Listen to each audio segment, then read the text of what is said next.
This is the Enjoyer Podcast. I'm your host, James Dixon. A few podcasts ago, after Donald Trump was shot, I talked about how it's a time for choosing. In the time since, I've also learned it's a time for consequences, for better and worse. Today, I'd like to talk about incentives and scare tactics. First, the scare tactics. Last week, Olympic viewers were upset when a woman boxer from Italy withdrew from a boxing match in less than a minute. In the past, her opponent, Iman Khalif of Algeria, had failed sex tests and been precluded from boxing with women. But the Olympics were happy to take Khalif's word for it. On Twitter and Facebook, I posted a picture of the two boxers. It shows Karini walking off disappointed as Khalif tries to console her. I posted it with the caption, "I am a man." That caption is a callback to the civil rights movement. In the late 1960s, back when MLK was arranging a poor people's movement in Memphis, black men would protest and march holding signs that said, "I am a man." It was a plea to society, but specifically to the powerful white men who ran it, to see the common thread of humanity that ran through all of them. If you woke up 5 shades darker, it would affect everything about your life, your job, your ability to find a job, your housing, your ability to find housing. Consider that. Consider why it is, and consider your role in this, is what the sign suggested. Would your natural gifts overcome that disadvantage of skin color? In just an economy of words, people were called to fill in the gaps with their own sense of decency. In 2024, the same marketing campaign could apply to women's sports. I am a man. Look, there's plenty of women bigger and taller than me, women who could probably beat me up in a fight, or in a basketball game or a volleyball game. But I still shouldn't be out there, regardless of how I identify. Because I'm a man, I don't want to see men or women who fail sex tests competing in physical matters with women, especially not boxing. Call me old-fashioned. I can defend old-fashioned, and where I'm from, that's not a slur. Growing up, we heard it said that it's not whether you win or lose, it's how you play the game. I've heard the phrase a million times, but now I get it. Regardless of how Khalif identifies or the record against women boxers, intersex competition is not how you play the game, and I'm 1,000% comfortable in saying so. You can write me letters. You can write mean tweets. You can unfriend me on Facebook. You can put my face on billboards. I live off Telegraph and 10 Mile in Southfield. That's where I'd put them. But you won't move me 1 inch from the truth. Naturally, not everybody agrees. On Twitter, the river of news moves too quickly for any one thing to cause that big of a deal. The algorithm was changed when Elon Musk bought it, so fake outrage doesn't do the numbers it once did. Twitter mobs don't assemble as readily as they once did, and when they do, they don't keep that same energy, because the algorithm doesn't put their arguments front and center anymore, so the pylons don't get as high anymore. It's a more honest experience than it ever was. So on Twitter, there were no problems because my timeline is not welcoming to the whims of gay race communism. Facebook, a little bit of a different story. I went to 2 different high schools, 1 college, and a bunch of different workplaces in my 40 years. And that's mostly where I met the 1,000 people I'm friends with on Facebook. They're the people that I used to know. Of those 1,000 people, I'd estimate that I haven't heard the voices of 950 of them in at least a decade. I'm not really a keep in touch kind of guy. I'm more out of sight, out of mind. The river of views is more my speed. On Twitter, you make connections based on how you think and how the other person thinks, not based on who sat where in 10th grade chemistry class. So if Twitter is a river, Facebook is more like a museum. Everywhere you click, it's the ghost of friendships past. And what I'm learning is that a lot of those friendships are meant to stay in the past. So yeah, some of my Facebook friends dipped after my post. I had no problem with that. I actually prefer it. If I'm on Twitter, I'm both attracting new people in and repelling people that I don't like. Everything you say and every step you take toward being your own person does both. It brings in the people who should be there and pushes out the people it shouldn't. Facebook, it's a little bit different. On Facebook, I spend 95% of my energy repelling people. Confession. I don't have 1,000 friends, so why do I have 1,000 Facebook friends? Facebook's the only place where that lie gets told. I don't really care enough about these people to eliminate them, so I mostly get rid of the ones who show themselves. So whenever someone play acts as offended that someone dared disagree, those are the ones I pluck off. And usually they're like the ones from this weekend. Everything they disagree with is hate, and everybody they disagree with is baby Hitler. Among these people, there's no two ways about it. There are no neighborly disagreements. Either you bend over for gay race communism, or you get called all kinds of mean names by women on antidepressants. If you had to guess, which path did I choose? One woman even threatened to sic naval intelligence on me. No shit, naval intelligence. She was so angry to have disagreed with someone and then played the hate card, and that card not work, that she risked her entire job and livelihood to try and fail to strike fear into my heart online. It's nasty work. I'm sure professional standards will have a talk with her about that. I believe that people work perfectly. I believe that any action a person takes, no matter how insane looking from the outside, is what they believe is their best move at that moment. So I imagine my deranged friend. I imagine using every tactic, playing every card, and nothing works. And finally, you invoke the threat of men with guns? Really? But this is the way your fake friends on Facebook think. These are the dangers of a loose social circle. It's a straight line from shouting your abortion to shouting Trump's assassination. It's a straight line from Trump is baby Hitler to anyone who doesn't hate Trump is baby Hitler. So I learned that my purge after July 13th didn't go nearly deep enough. I have people on my Facebook page who would kill or imprison me to win an argument. Clearly something's gone wrong in the vetting of it all.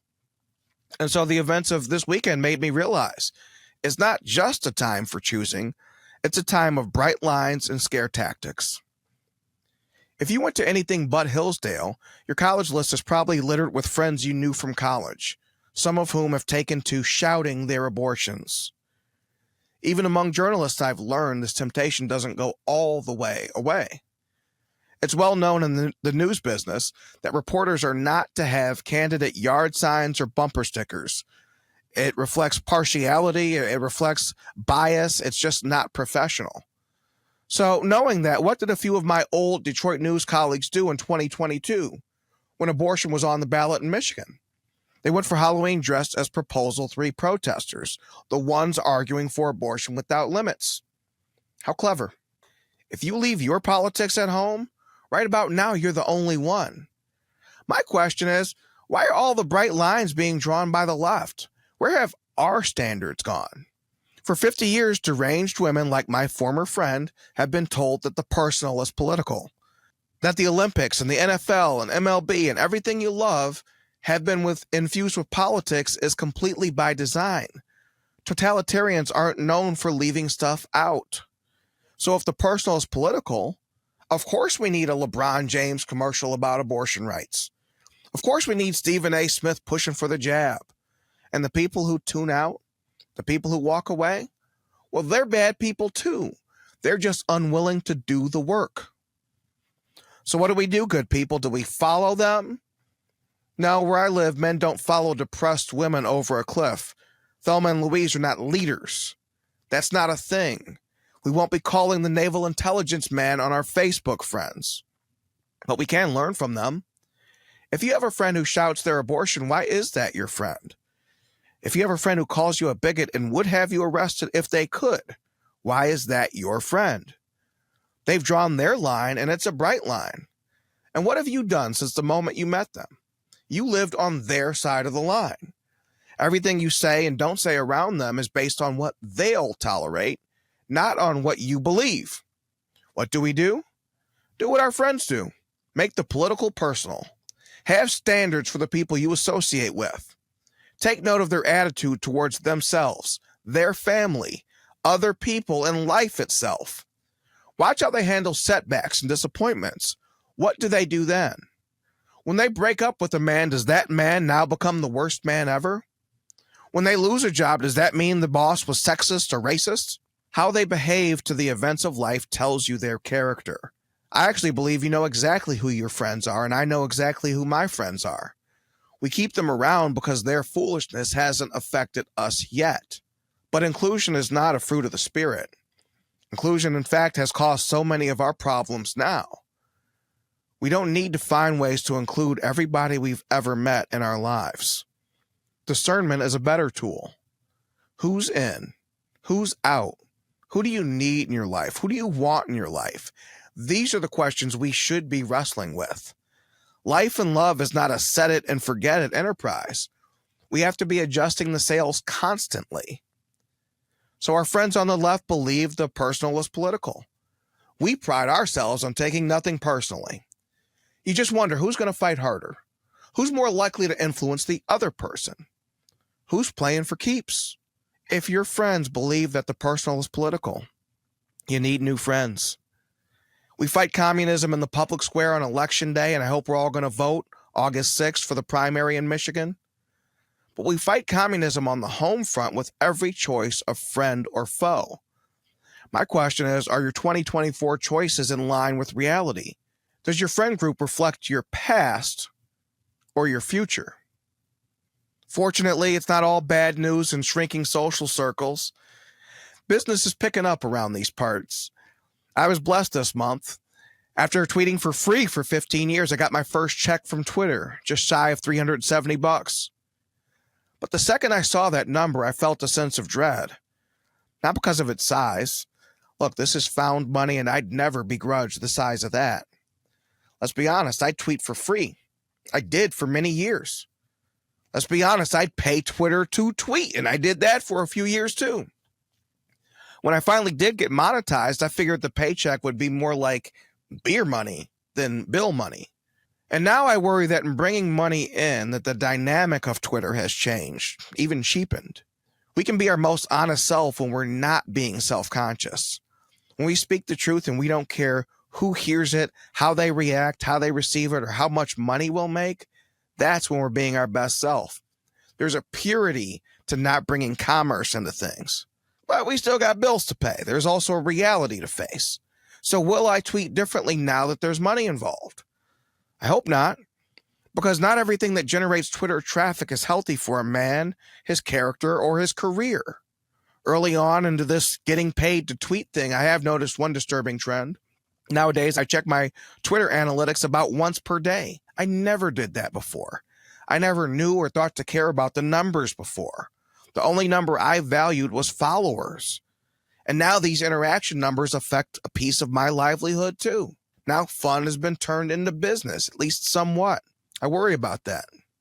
But I think viewing it as found money is the best solution. When manna comes down from heaven, you don't ask God to send butter too. You thank him for sending the manna. And so I'm thankful for the manna, and I view it as a gift of God, not as a function of me doing the proper rain dance, and if I just dance this way or that way, there'll be more rain. That's where it gets dangerous. That's the territory I'm not willing to head into.